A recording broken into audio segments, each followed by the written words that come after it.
ఈరోజు కరీంనగర్ జిల్లా భారత రాష్ట్ర సమితి నాయకత్వం మొత్తం కూడా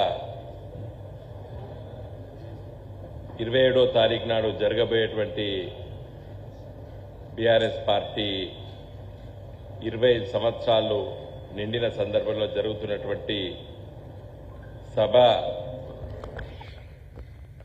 దిగ్విజయం కోసం మేము తీసుకున్న నిర్ణయాలన్నీ కూడా మిత్రులు గౌరవ కమలాకర్ గారు వివరంగా మీకు వివరిస్తారు.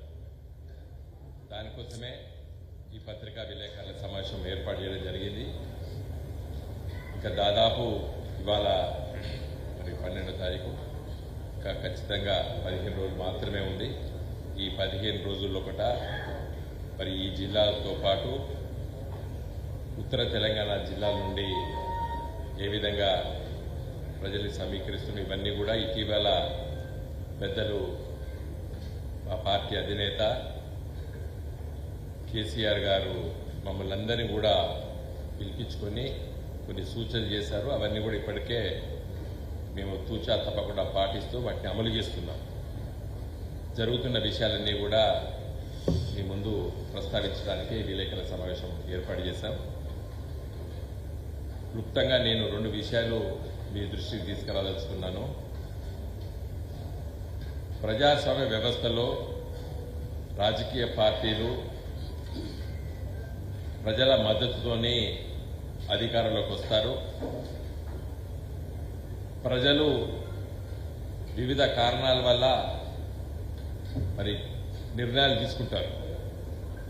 అదేవిధంగా 2023లో ఈ రాష్ట్రాన్ని సాధించినటువంటి పార్టీ, ఆ పార్టీ 10 సంవత్సరాలు రాష్ట్రాన్ని సాధించిన తర్వాత, పరిపాలించిన తర్వాత ఎంతో అభివృద్ధి చేసినటువంటి విషయాలు కూడా ప్రజలకందరికీ తెలిసినప్పటికీ కూడా కొన్ని కారణాల వల్ల మరి ప్రజా నిర్ణయం ప్రకారంగా కాంగ్రెస్ పార్టీ అధికారంలోకి వచ్చింది. రేవంత్ రెడ్డి గారు ముఖ్యమంత్రి అయింది. నా దృష్టిలో ఇంత స్వల్ప సమయంలో అబాసు పాలైన ప్రభుత్వం ఏది ఉన్నట్టయితే అది కాంగ్రెస్ ప్రభుత్వం. నిండా 5 సంవత్సరాల కోసం ఎన్నుకోబడ్డటువంటి కాంగ్రెస్ పార్టీ 1 సంవత్సరం తిరగక ముందే అయ్యో ప్రజా సమస్యను పట్టించుకోవడం లేదు అనే అభిప్రాయం కలిగింది. కానీ 1 ఏడాది పాటు చూద్దామని చెప్పేటువంటి అభిప్రాయంతో కూడా ప్రజలు ఉండే. సంవత్సరం దాటింది, 5 మాసాలు కూడా దాటినాయి. ఇంకా ప్రజలకి ఈ ప్రభుత్వం పట్ల నమ్మకం కోల్పోయారు. ఇంత స్వల్ప సమయం లోపల అబాస్ పాలైనటువంటి ప్రభుత్వం ఏదో ఉందంటే ప్రపంచంలో ప్రజాస్వామ్య వ్యవస్థలో ఖచ్చితంగా 2-2.5 సంవత్సరాల తర్వాత అయ్యో మేము ఎంతో ఆశించి ఈ ప్రభుత్వాన్ని గెలిపించినాము, ఈ పార్టీని గెలిపించినాము, మేము అనుకున్నట్టు ఈ ప్రభుత్వం పనిచేయడం అనే అభిప్రాయానికి వస్తారు ప్రజలు. కానీ సంవత్సరం నిండక ముందే అలాంటి అభిప్రాయంతో వచ్చి సంవత్సరంన్నర నిండక ముందే ఈ ప్రభుత్వాన్ని, ఈ పార్టీని గెలిపించడమని చెప్పి ప్రజలు ఈరోజు గ్రామీణ ప్రాంతాల్లో మాట్లాడుకుంటున్నారు. ఒక రాజకీయ నాయకుడిగా, రాజకీయ పార్టీగా మేము మాట్లాడతలేము. ఇవాళ ప్రపంచవ్యాప్తంగా ఉన్నటువంటి సోషల్ మీడియా ఒక ప్రభావం వల్ల మనకు వెంటనే తెలుస్తున్నాయి ప్రజల అభిప్రాయం. అది కూడా ఒక కారణం. కాబట్టి ఈ సభ ఈ సందర్భంలో జరుపుకుంటున్నాం. మేము ఈ సభ 25 సంవత్సరాలు గులాబీ జెండా పార్టీ పెట్టి, ఈ గులాబీ జెండా 25 సంవత్సరాల కింద ఈ పార్టీని ఆవిష్కరించినటువంటి నాయకుడు కేసీఆర్ గారు. తెలంగాణ తెస్తా అని చెప్పిండు, తెచ్చి చూపించిండు తెలంగాణ. తెలంగాణ రాష్ట్రాన్ని వచ్చిన తెలంగాణ అభివృద్ధి చేస్తామని చెప్పినాం, చేసి చూపించినాం 10 సంవత్సరాలు. కాబట్టి ఈ 25 సంవత్సరాలు నిండినటువంటి మా పార్టీ ఈ సభలు చాలా పెద్ద ఎత్తున జరుపుకుంటున్నాం. ప్రజలు పెద్ద ఎత్తున మద్దతిస్తున్నారు. నేను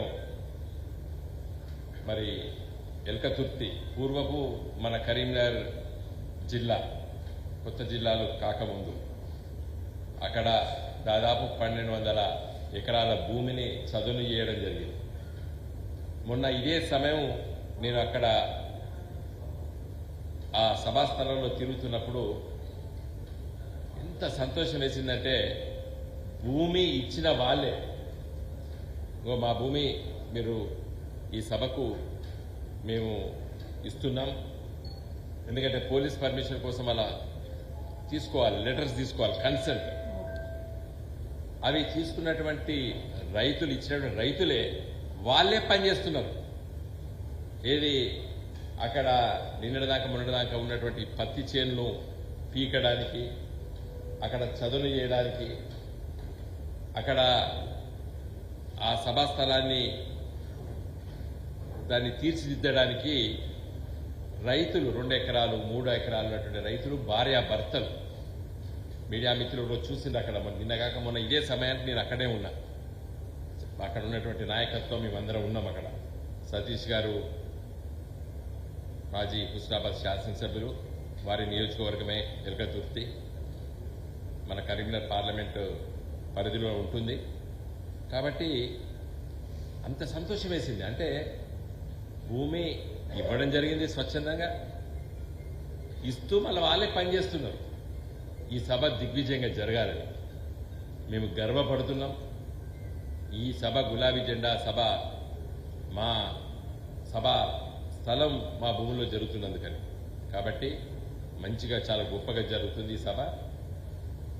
కరీంనగర్ నుండి హుజురాబాద్ మీదికెళ్ళి ఎల్కతుర్తి వరకు కూడా మీకు అందరు తెలుసు, జాతీయ రహదారిని మంచిగా చేశారు. అక్కడ చిన్న చిన్న సమస్యలు ఉంటే నేను నిన్న ఉదయం పూట హైదరాబాద్లో సంబంధించిన అధికారుల దగ్గరికి వెళ్ళి చిన్న చిన్న బాటిల్ నెక్స్ ఉంటే కూడా వాటిని కూడా కొంచెం క్లియర్ చేయమంటే వాళ్ళు కూడా ముందుకు వచ్చిండ్రు కాంట్రాక్టర్స్.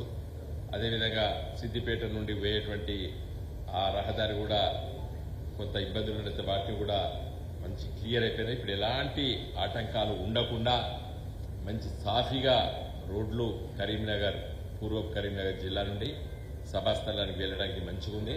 మనకందరూ తెలుసు, కొత్తపల్లి మీదకి వెళ్ళి హుస్నాబాద్ వరకు కూడా చిగురుమామిడికి కూడా మంచి రోడ్డు, డబల్ రోడ్డు ఉంది, ఆ రోడ్డు. కాబట్టి మరి మిత్రులందరూ కూడా అక్కడ చేరుకోవడానికి ఇవన్నీ కూడా మేము రోజువారీ అక్కడికి వెళ్ళి చూసి ఏర్పాట్లు చేస్తున్నాం. ఇంకా మిగతా విషయాలు గంగుల కమలాకర్ గారు సవివరంగా మీకు వివరిస్తారు.